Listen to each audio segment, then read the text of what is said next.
Vă salut, domnilor!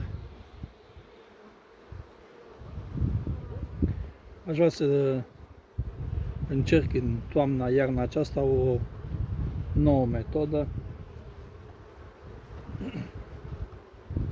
Și înainte de tot am să vă prezint stupul acela mic pe care vi-l prezentam în ianuarie, februarie anul acesta cu metoda extra timpurie. Acesta este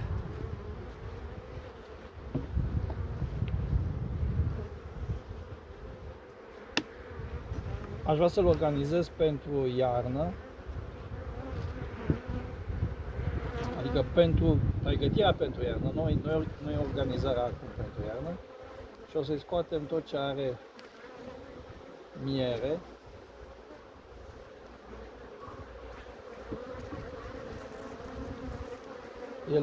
El are 3 corpuri de obrane acum. Acestea sunt.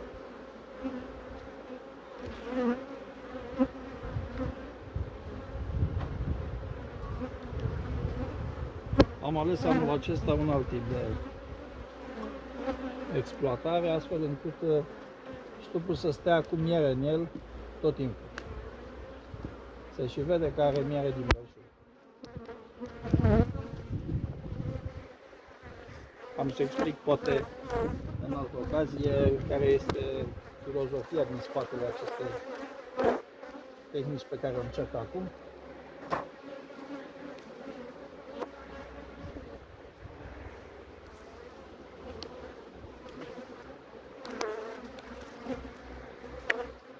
Stupul a fost tratat. Nu va mai intra probabil așa mic în iarnă, dar nu ne pronunțăm înainte.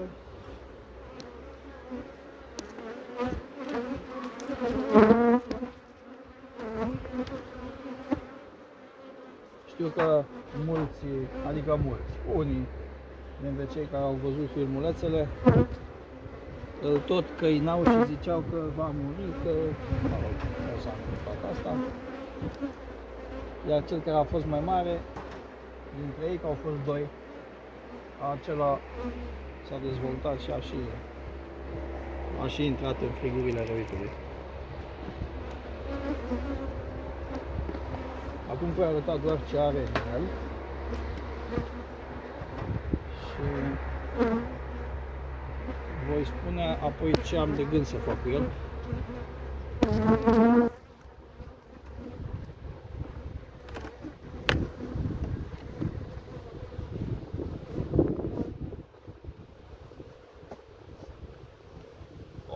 Aici are rame de Blanche-Toast.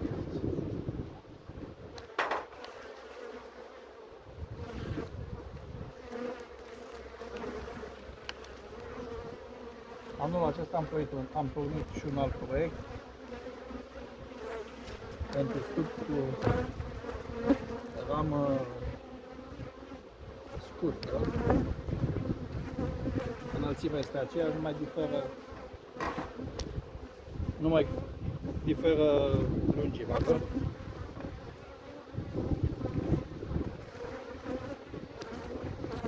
Dacă găsim buiet pe ramele acestea, o să-l organizez așa, pe rame pentru iarnă. Dacă nu găsesc puiet și e puiet doar jos, ramele acestea le voi extrage.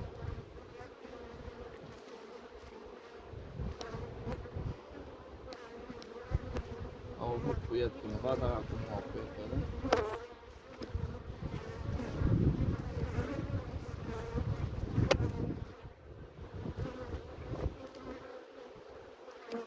O năclăială de miere. Să știți că stupilor le place să trăiască cu multă miere, așa cum oamenilor le place să trăiască în bunăstare. Chiar și atunci când n-ai 5 guri, e mai confortabil să ai rezerve pentru 5 guri decât să ai o gură și să fii la limita existenței. Resursele să fie totdeauna, să stai cu grija zilei de mâine. Asta a fost una din ideile care stă la baza acestui stil de a ține stupii, miere multă în ei. A dat și el miere la salcâm, a dat miere și la floarea soarelui. Însă la floarea soarelui n-am scos un blan așa cum se scoate de obicei. Tocmai pentru a vedea care e diferența.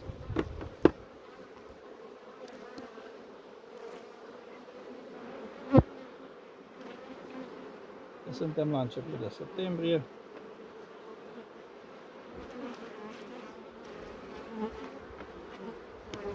Și mierea trebuie să o luăm noi, iar el trebuie să-și pregătească altă miere pentru iarnă.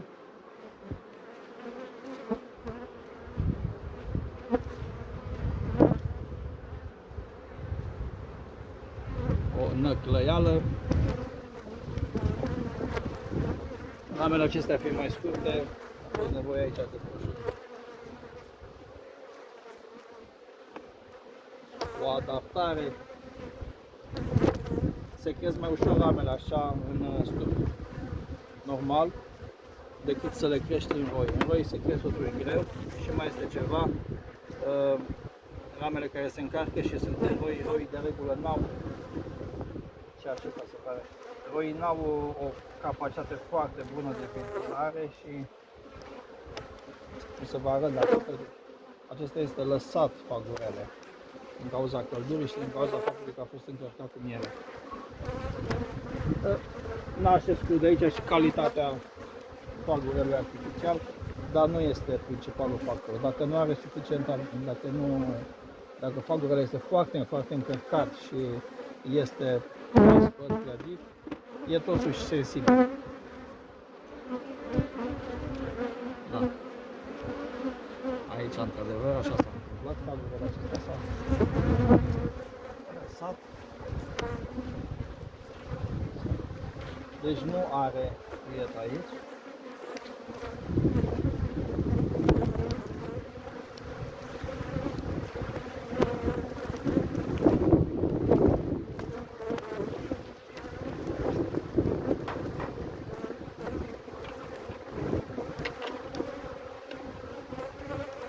Uite așa ești.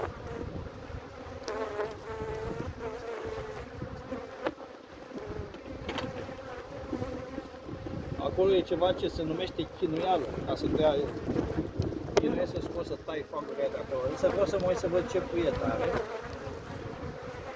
și ce polen. N-am făcut nici cot, nici cot. Și asta e și puțin mai rău de felul lui. Da, aici are polen.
Marginea fină.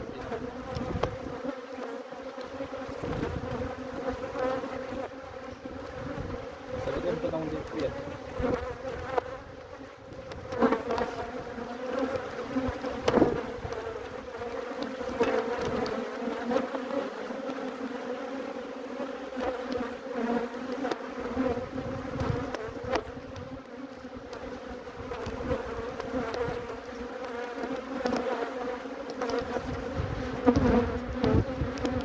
Deci are 1, 2, 3 miere de sus până jos, iar aici începe puiet. Deci puiet are pe 4 rame, nu foarte mult, pe a 4.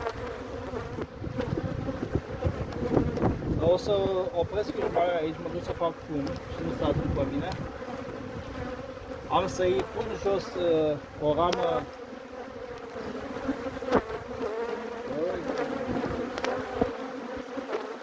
Am să iau și de jos o ramă cu miere și am să pun o ramă goală. Iar deasupra am să-l organizez cu 8 rame goale.